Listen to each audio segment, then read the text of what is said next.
अस्सलाम वालेकुम नाज़रीन, मेरान टीवी न्यूज़ में बलिकार हां सायरा सुरो आऊं प्रिया गुल सबका भेरी का नज़र हेडलाइन ते फील्ड मार्शल सैयद आसिम मुनीर चयो आहे त पाकिस्तान जी तरक्की ऐं उरूज खे प्रोपेगंडा ऐं जाली ख़बरुनि सां नथो रोके सघिजे। उनखे गैर मुल्की सरपरस्ती में थींदड़ दहशतगर्दी सां बि नथो रोके सघिजे। पाकिस्तान जी तरक्की खे नुक़सान पहुचाइण जी कोशिश कंदड़नि दुश्मन नाकाम थींदा। उहे कुवतूं रियासत जी मज़बूती ऐं अवाम जे इतिहादी सबब नाकाम वेंदियूं। हथियारबंद फौज कौम जे इसाथ सां दहशतगर्दी जे ख़ात्मे लाइ पुरज़म आहे। Chief of defence forces Syed Asim Munir पारां क्वेटा छावनी जो दौरो। बलूचिस्तान में मुक़रर फॉर्मेशन्स जे ऑफिसरनि ऐं जवाननि सां मुलाक़ात। जंग जे तब्दील थींदड़ तक़ाज़ाउनि जो असराइतो जवाब ॾियण लाइ आला मयार बरक़रार रखण ते ज़ोर। कमांड एंड स्टाफ कॉलेज में तरबियत हासिल कंदड़ ऑफिसरनि ऐं फैकल्टी मेंबरनि खे खिताब। टिकटॉकर सना यूसुफ के कत्ल कंदड़ जवाबदार खे फाही जी सज़ा। इस्लामाबाद जे एडिशनल सेशन जज जी अदालत केस जो महफ़ूज़ कल फ़ैसिलो ॿुधाए छॾियो। अदालत पंहिंजे फ़ैसिले में चयो आहे त जवाबदार उमर हयात 20 लाख रुपया ॾंड बि अदा करणो पवंदो। सना यूसुफ खे साल अॻु इस्लामाबाद में संदसि घर अंदरि क़त्ल कयो वियो हो। अमरीकी सदर डोनाल्ड ट्रम्प चयो आहे त कतर, यूएई ऐं सऊदी अरब जे दरख़्वास्त ते ईरान मथां अॼु हमलो न कंदासीं। ईरान मथां हमलो कुझु अरसे लाइ मुलतवी कयो आहे। शायदि हमेशा जे लाइ अरब मुल्कनि अपील कई आहे त ईरान मथां ते थियल कार्रवाई रोकी वञे।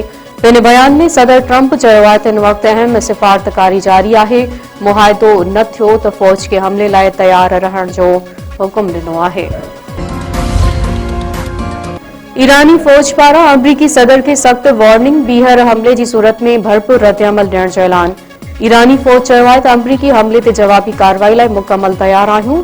अमरीका हमले जी डेड लाइन ॾिनी ऐं पोइ पाण ई मुलतवी कई। हथियार फिटा करण जो तसवुर ख़याली आहे। ईरानी सदर मसूद पज़ेश्कियान चयो आहे त ॻाल्हियुनि जो मतिलबु इहो नाहे त ईरान हथियार फिटा कंदो।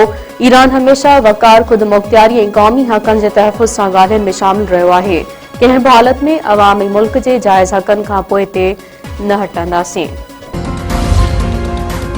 सिंध हुकूमत पारां लतीफ़ाबाद खां हैदर चौक ताईं पीपुल्स बस सर्विस जल्द शुरू करण जो ऐलान। सीनियर वज़ीर शर्जिल मेमण चयो आहे त लतीफ़ाबाद खां हैदर चौक ताईं पीपुल्स बस जल्द हलाई वेंदी।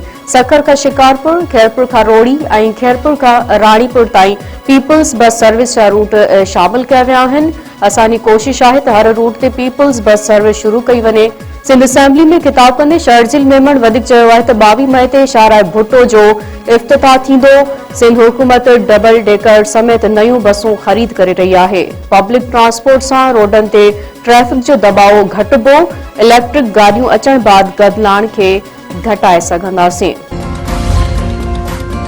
आईडी सिंध जावेद आलिमोटो चयो आहे त पिंकी केस में केतिरा ई वॾा नाला साम्हूं आया आहिनि।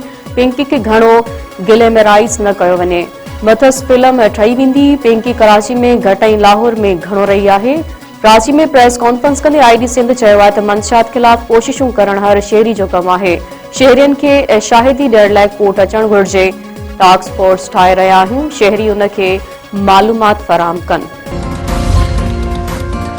जतोई भाइरनि ख़िलाफ़ बिलावल ज़रदारी क़त्ल। लंजार हाउस साड़ण वारे केस जी ॿुधणी 11 जून ताईं मुलतवी। नेशनल पीपल्स पार्टी जो सरबराह गुलाम मुर्तज़ा जतोई ऐं संदसि भाउ मसरूर जतोई नुसरत फ़िरोज़ जी दहशतगर्दी जे ख़ात्मे वारी अदालत में पेश। अदालत जो जज मुक़रर न हुजण करे केसनि जी ॿुधणी 11 जून ताईं मुलतवी। गुलाम मुर्तज़ा जतोई ॻाल्हाईंदे चयो आहे त मुंहिंजी जंग इक़्तिदार जी न पर नज़रियाती आहे। चाहियां थो त सिंध जो निज़ाम दुरुस्त थिए। जेसिताईं माफ़िया मां जान नथी छुटे तेसिताईं किरदार अदा कंदो रहंदसि। रेड़की दरबार जो गादी नशीन साईं साधराम ध्यान करे वियो। हिंदू बिरादरी जे रूहानी पेशवा साधराम सिंगापुर में इलाज दौरान दमधणी हवाले कयो। घोड़की में प्रमाथलो, डहरकी, ओबाबड़ो ऐं ॿियनि शहरनि में हिंदू बिरादरी पारां सोग में कारोबार बंदि। सिंध जे मुख़्तलिफ़ इलाइक़नि मां हिंदू बिरादरी जा माण्हू रेहड़की दरबार पहुचण शुरू। साईं साधराम जो मढ़ सिंगापुर खां रेहड़की दरबार आंदो वियो। मीरपुर ख़ासि वेझो पलाद में अगवा थियल 3 नींगरियूं राजूनी कोशिशनि सां बाज़ियाब। पुलिस आसिया, रेहाना ऐं नाज़िया मंगलहार खे ॻोठ बाज़मरी मां बाज़ियाब कराए वरितो। सिविल अस्पताल में मेडिकल चेकअप बाद नारियूं। वुमेन पुलिस हवाले। न्याणियुनि खे अदालत में पेश कयो वेंदो। ट्रेनियग जवाबदारन गोठ अबू बकर झोणे में घरन ते हमलो करे औरतन ॿारनि मथां तशद्दुद बाद 3 नीगरियन खे अगवा कयो हो। 8 सुञातल ऐं 11 अणसुञातल जवाबदारनि मथां दहशतगर्दी जे कलमनि हेठि केस दाख़िल। घोटकी भरिसां मुबैना जिंसी ज़्यादती जो निशानो बणियल नारी वारे मामले जो केस दाख़िल। आईजी आदलपुर थाणे ते नारी जे पीउ गुलाम शब्बीर चाचड़ जे फरियाद ते केस दाख़िल कयो वियो।